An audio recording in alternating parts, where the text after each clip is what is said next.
میرے امام کا ایک صاحبزادہ بچہ تھا، لیکن انہوں نے روحانی خلافت کا آغاز کر دیا۔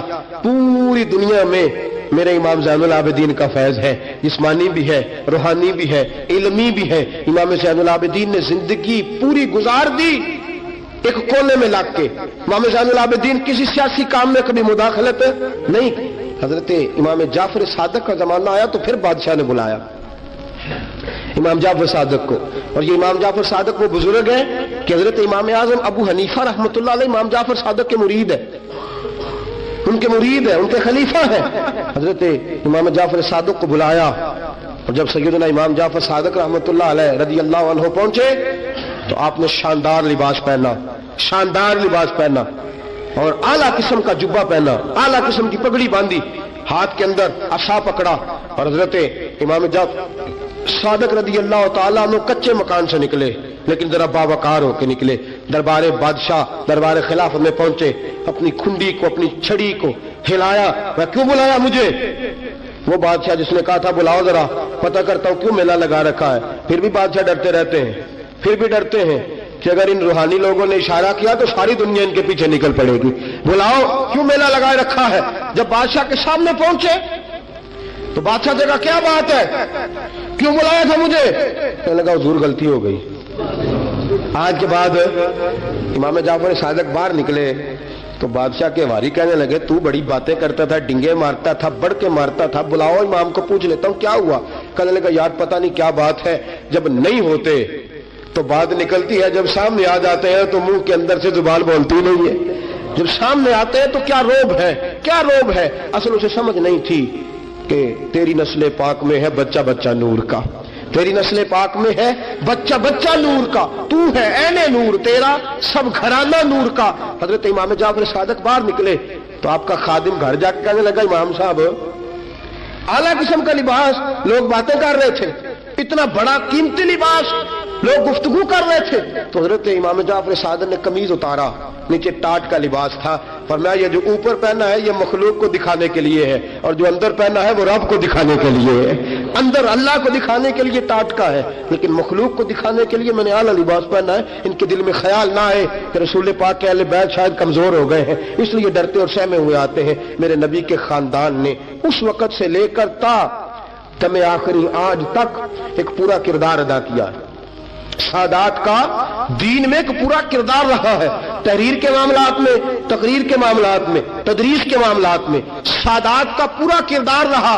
وقت گزرنے کے ساتھ ساتھ کبھی سید غوث اعظم کی شکل میں آئے، اور کبھی سید معین الدین چشتی اجمیری کی شکل میں آئے، اور کبھی سید علی حجویری داتا گنج بخش کی شکل میں آئے، اور کبھی یہ سید حضرت شاہ آل رسول ماں رہروی کی شکل کے اندر آئے، اور کبھی یہ سید میر عبد الواحد بلگرامی کی شکل میں آئے۔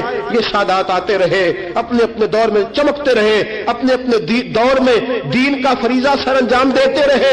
انہوں نے پھر اعلان حکومت والوں کو کہا کہ ٹھیک ہے اگر تم سمجھتے ہو کہ اس طرح ہمیں دین نہیں پھیلانے دیتے تو ہمیں اللہ نے توفیق دی ہے، ہمیں اللہ نے طاقت دی ہے، اللہ نے ہمیں روحانیت دی ہے، ہم اس روحانی طرز کے ساتھ دین پھیلائیں گے۔ میرے دوستو اگرچہ قوت اور اقتدار بھی ہمیشہ انہی کے پاس رہا، کربلا میں جو بھی آیا آپ دیکھ لیجئے نا، یزید کے 14 بیٹے بتائے جاتے ہیں، کوئی بھی نہیں کہتا میں یزید کی اولاد میں سے ہوں۔ امام زین العابدین ایک ہی بچے تھے نا کربلا میں، آپ کو گلی گلی سید ملیں گے، نگر نگر سید ملیں گے، جگہ جگہ رسول پاک کی اولاد ملے گی۔ میرے دوستو یاد رکھنا جو ظلم کرتا ہے اور ظلم میں بڑھتا ہے وہ بچتا نہیں، اس کا نام مٹ جاتا ہے، اس کا کردار نفرت کی علامت بن جاتا ہے۔ زندگی آپ بھی گزار رہے ہیں، وقت میں بھی بتا رہا ہوں، یاد رکھنا، خیال رکھنا، اگر ظالم بنو گے تو مٹ جاؤ گے، اگر ظالم بنو گے تو ختم ہو جاؤ گے، اگر ظالم بنو گے تو تمہارا نام لینا لوگ پسند نہیں کریں گے۔ ظلم کا نشان بن کے نہ رہنا، محبت کی علامت بن کے رہنا۔ اگر کبھی مار بھی کھانی پڑی تو وقتی طور پہ کھا جانا، تھوڑی دیر کے لیے مار کھا کے دیکھنا، کبھی کبھی مار کھانے میں بھی بڑی عزت ہوا کرتی ہے، کبھی کبھی مار کھانے اور برداشت کرنے میں بھی بڑا وقار ہوتا ہے۔ کبھی یہ بھی کر کے دیکھو، اس میں بھی ایک ذائقہ ہے، اس میں بھی ایک لطف ہے۔ میرے عزیزوں جو ظلم کرے گا نہیں رہے گا، جو ظلم کرے گا اگر کتنے بھی اس کی اولادیں ہو جائیں اس کا نام نہیں چلے گا۔ جو محبت کرے گا جو مار کھائے گا. خواجہ معین الدین چشتی نے بڑی مار کھائی, داتا علی اجمیری نے ہندوؤں سے بڑی مار کھائی, حضرت غوث پاک جیلانی کو بڑا ستایا گیا. یہ مار تو کھاتے رہے لیکن پیغام حق پہ ڈٹے رہے. اسے مار کھانی آ جائے, مار کھانی, بلکہ ملا رومی فرماتے ہیں جسے کٹنا آ جائے وہ بچ جاتا ہے, جسے قربان ہونا آ جائے اسے عزت مل جاتی ہے. جو برداشت کرنا سیکھ جاتا ہے وہ محبت کی علامت بن جاتا ہے. میدان کربلا نے یہ سبق دیا کہ اگر وقتی طور پہ مار کھانی پڑی تو ذرا کھا کے دیکھنا, لیکن کھانا حق کے رستے میں, کھانا حق کے رستے میں. اور ایک اور بات بھی ذہن کے اندر رکھیے, ضروری نہیں کہ کسی جگہ پہ کثرت ہو جائے, زیادہ ہو جائے تو وہ حق کی علامت ہی ہو. ہمیشہ کثرت حق کی علامت, اتبعوا سواد العظم والا معاملہ دوسرا ہے, لیکن کثرت ہمیشہ صداقت کی علامت نہیں ہوتی. یزید کے ساتھ تھے تو بہت زیادہ, لیکن کبھی بھی دل کے ساتھ انہوں نے یزید کی سپورٹ نہیں کی. تھے بہت امام حسین کے ساتھ, اس وقت تو تھوڑے تھے, لیکن ذرا آج تک دیکھیے کتنے ہیں جو امام حسین سے پیار کرتے ہیں, میدان کربلا سے لے کر آج تک. اور پھر کسی نے کہا تھا نا انسان کو بیدار تو ہو لینے دو, ہر شخص پکارے گا ہمارے ہیں حسین. پھر دیکھنا صبح قیامت تک کتنے ہیں. حق کے نام پہ ڈٹ جاؤ, اگر تم ایک بھی ہوئے, دو بھی ہوئے, 10 اور 12 14 بھی ہوئے, رہنا حق پہ قائم رہنا. مار کھا کے دیکھنا, اس میں بھی بڑی لذت ہے. ظلم سے بچنا, ظلم بہت بڑا عیب ہے, ظلم بہت بڑی بیماری ہے. لگ جائے گی تو نام و نشان مٹا دے گی, ختم کر دے گی صفحہ ہستی سے ظالم کو. اللہ میں ہر قسم کے ظلم سے بچائے, ہمیشہ مدحت خیر الانام میں گزرے.